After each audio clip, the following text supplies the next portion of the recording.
So Liz was actually trying to manifest something. She was like, I wonder if that exists in my field. She was like, if it was somewhere, where would it be? And she reached out her hand. She physically felt it with her hand. Our mind is the energy field around us, right. And it also carries all of this information. If it's in the field, it's from the past or future. Yeah, exactly. And if it's in the chakras, it's now.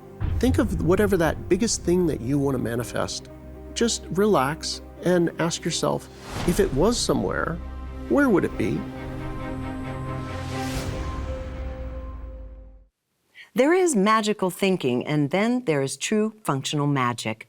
Bill McKenna is back with us to share his latest discoveries that may seem magical, but are in truth practical uses of directing energies with the mind for healing and manifestation. He's always discovering new applications for directing energy and is going to share a method for clearing Klingons from our aura and much more, right? Yes, a lot more. Yeah, you're always pushing the envelope of discovery to see what can be done with mind, and you have a whole new thing. That's why you're back, because everybody loves what you offer, and now you have yet something new. So let's just jump into it. And off camera, when I was prepping for this, we were talking on the phone, and you were talking about using clapping. You found this clapping technique, right? Yeah. And I thought, yeah. Well, Bill, that's what they use to clear entities out of spaces. And say in Bali, in some of the other countries, you said, I didn't know that. So this is something that you kind of discovered on your own. So let's just dive right in from where we were to what you're offering us by way of practical knowledge today. Okay, all right. So I have to back up to, just one or two steps. Now, I credit my business partner, Liz Larson, with this discovery. So Liz was actually trying to manifest something, and she is very curious. She was like, I wonder if that exists in my field. And she reached out her hand. She was like, if it was somewhere, where would it be? And she reached out her hand, and all of a sudden she felt it. And this was not like, oh, I'm imagining. She physically felt it with her hand. And you're saying the thing that she wanted to manifest, that we always think is outside of us. Correct. Okay, so she's saying, I wonder if it's actually already in me, which is a really good question, because why else do you want to manifest it unless it's something that's already been somehow inculcated into your being, right? Yeah, you're interested in having that. Right. And so there she is. She actually reached out and touched it and felt it. And she was like, oh my gosh, I could feel the sides of it and the top of it. And then, she was like, I wonder, that also that thing that's keeping me from manifesting it, her fear. And she was like, I wonder if I could feel that. And where would it be? Oh my gosh, there it is. And she felt it with her hand. Well, she calls me up right away and she's like, hey, I don't know about this. You do try. And I was like, okay, I'll try. And okay. And I was, oh my gosh, there it is. And You were trying to look at something that you wanted to manifest. Yes. Right. And so I said, oh my gosh, there is something there. So that was the beginning of it, where it was strictly just a curiosity. And you started playing. I started but playing Bill, with this it. makes perfect sense, right? And we're going to go through the various steps of manifestation. But it makes perfect sense. By the time your conscious mind has it, you're already beginning the process of manifestation. Oh, yes. Yes, you are. And that means it would then be within your auric field or your energetic matrix. That is correct. Yes. We think about it, and then it actually starts developing in our field. Yeah. I had a wonderful meditation many years ago and said, what are the upper chakras all about? And it turned out I was shown a vision of how they work, this step-down effect, how creation and manifestation works right up to what we call the 8th chakra, and then dropping into our physical reality. Later, I read Physics of the Soul by Amit Goswami. He described it a very similar way, which totally validates what you're talking about. Oh my God, I didn't know. Yeah. That's awesome. Yeah. Yeah. We're going to get into that. We're going to get into it, but okay. So Oftentimes when we don't manifest, it's because we have some unresolved issues. Absolutely. And we all have them. Yes. So let's get into that part of it. So- Let's start with the blocks. Oh, yeah. So if you didn't have any fear, right, at all, this thing would have already manifested. Our fears, our concerns over whatever keeps it out in our field and away from this downgrade process that ends up taking place. So it's fairly simple now that I know about it, now that I've been able to do it and teach it and that sort of thing. But yeah, it dogs most people because they have no idea how you even go about identifying it. Right. So you say that's also living in the field. Yes, it's actually Right. living in the field. What is in conflict with my manifestation? And for most of us, we'll be like, what do you mean? I want to win the lottery? Yeah, no, I don't have any blocks. Well, somewhere there's a thing like, my family's going to ask me for all the money. I'm going to end up like one of those people that, everything bad happens to, whatever. But that'll be out in your field. And it'll be blocking that coming in. Plus the and fact that you have manifesting. maybe 30 million other people competing for the same lottery win. There's a lot with of energy that on much that. desire. Yeah, there's a lot of conflicting energies. Oh my God, we could probably do a show just on the whole notion of luck, what people perceive as luck and winning the lottery. Yeah. Winning a big game. Yeah. Where you're talking about taking away millions. Right. The attachment, the desire, the fear, the competition, all of those energies colliding together in this soup of desire. Correct. And fear. Yes, and fear. So the good news is that we can actually clear our field really easily. Now that you know where it is and in that conflict, you already know. If I say, where is that? If it was somewhere, where would it be? Well, it'd probably be about here. And you reach out, you actually can feel it physically with your hand. And once that's done, you can actually just clap right there.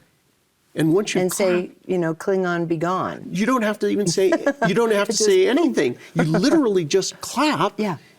And then you go back and feel, and whoosh, it's not there anymore. The amount of energy that we have as being physical and creating a vibration with our hand and clapping like that, what it happens is these thought forms, these energy forms are so fragile relative to that.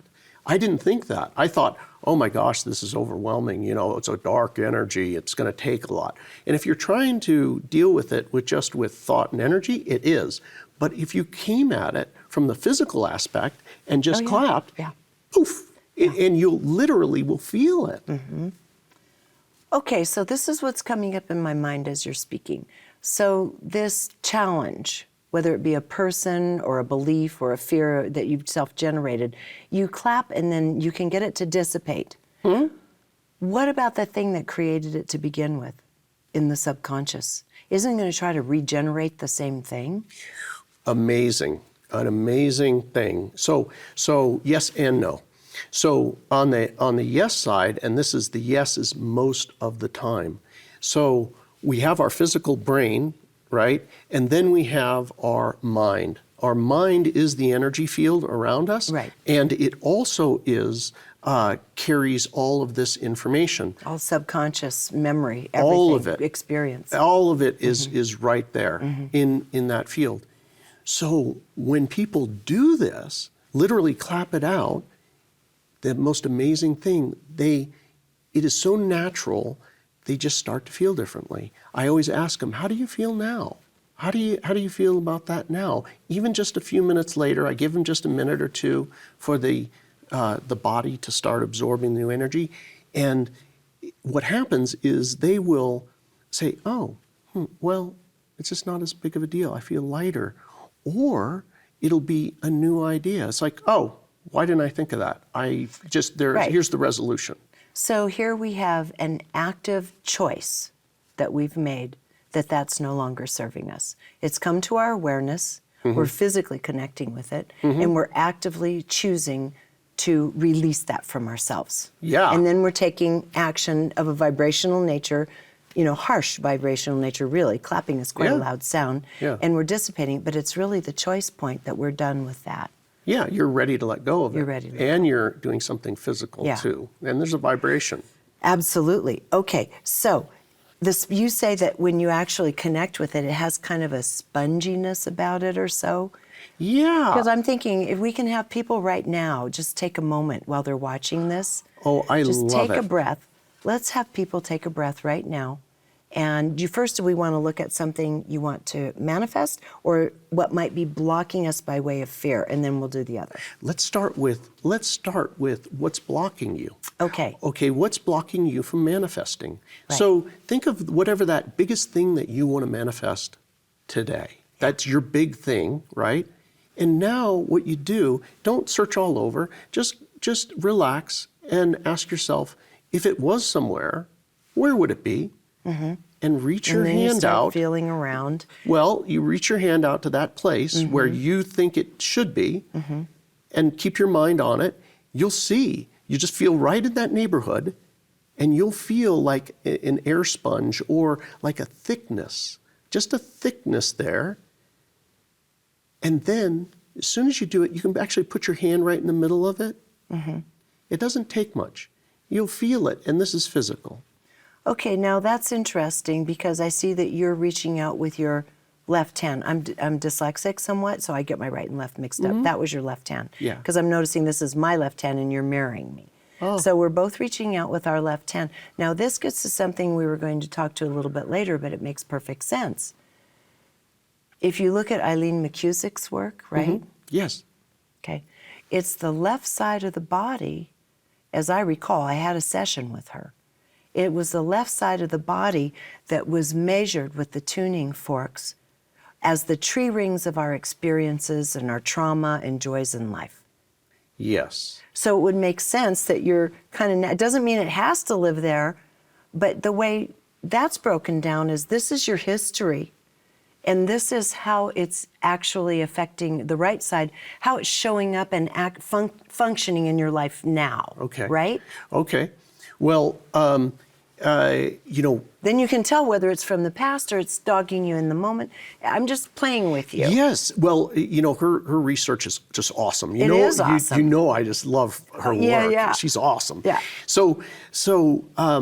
I'm just saying, as people are now searching around, I'm just tossing that out there. Yeah, it's a good idea. But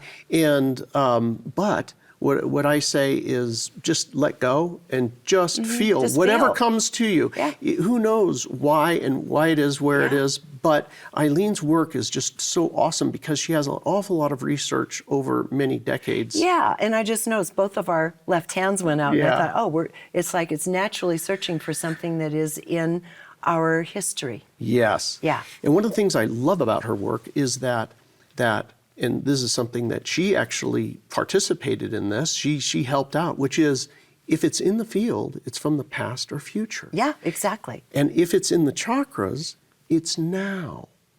So anyway, this helps everybody to know it's also where if we are wanting something, that means it's outside of us. And our subconscious, we're looking to that particular location. When we move this out of the field and through this downgrading process into the physical, you actually feel different and you can't locate it anymore out there mentally. That's really interesting. Yes. And you know me, I've got to kind of dig down and find out the mechanics I like knowing the mechanics of magic, personally. Yeah. So that makes sense. So I can't really do that live right now with you because I'm sitting in a chair. If I were at home, I'm hoping people are already doing this. You want to stand up somewhere where you can really kind of feel around in your aura. Your hands are free to roam a bit. Yeah. And you're in a quiet space. Okay, so hopefully people have now manifested. They've now been able to touch with, not manifestation, but the thing that's dogging them and blocking them. Correct. Okay. So they find the thing that's dogging them, right? Yeah. Feel under it. You'll feel a little bit of weight. It may feel hot, may feel cold, but you'll feel a resistance. And then what you do is just like a flamingo dancer, Yeah. right through, Yeah. and it only takes maybe, 20 seconds. 20 seconds would be a lot, maybe Right. 10 seconds. So, and then once you do, then just put your hand back out and you'll see it. It's going to be like, Moving right through where it was. Yeah, and there's Yeah. no resistance there anymore. And then notice, do I feel any different? Yeah. Or do I have a new idea? Yeah.